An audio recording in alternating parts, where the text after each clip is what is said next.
Northants dominate despite late Hutton exit. Gloucestershire welcomed Ian Cockbain into their red ball lineup at the Brightside ground as they attempted to follow on from their victory over Glamorgan in the last round of fixtures. Visitors Northamptonshire were looking to replicate their victory from the reverse fixture earlier this season. A delayed start to the contest was quickly made up for by Northants as Hammond sent a Hutton delivery behind to Rossington to depart for a duck. Bracey was the next man out but managed to rack up just 8 runs before he too was caught behind by Rossington, this time off the bowling of Sanderson. Gloucestershire 16 for 2 and looking shaky.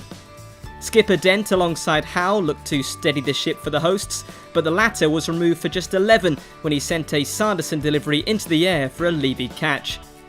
Cockbain was next out but faced just 5 deliveries before departing with a duck, courtesy of a buck ball and an LBW call, Gloucestershire sitting at 32 for 4.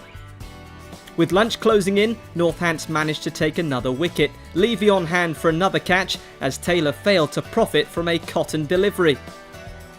As the two sides headed off for the break, the visitors would have been the happier, having removed the Gloucestershire top order without much trouble at all, 57 for 5. Dent was still in for the hosts but running out of partners heading into the afternoon. The break seemed of no benefit to the hosts as Captain Dent, having made just 15 from 78, saw himself caught by Cotton off the bowling of Hutton, 61 for 6 on the board. Moments later, and Hutton had his 3rd wicket of the day, Charlesworth caught behind by Rossington, having made just 1. The afternoon was quickly becoming the Hutton show, with Gloucestershire 68 for 8.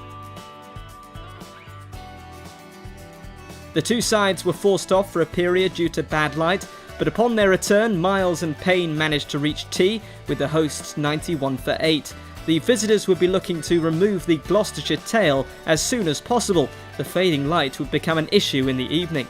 After a heavy rain delay, the sides returned for 16 overs to end the day. The large break didn't seem to do any favours for Miles, who saw his stumps removed by Buck, leaving the hosts at 101 with 1 wicket remaining.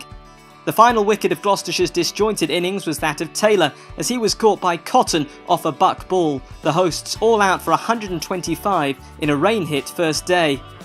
Northants' first innings was just 3 balls old as Hutton departed for a duck, courtesy of an LBW call off the bowling of Payne. Just 2 overs in total were played out in the Northants innings before stumps were called. The rain-interrupted day had seen Gloucestershire removed for a measly 125, but having taken an early wicket before the close of play, it was still anyone's game heading into day 2.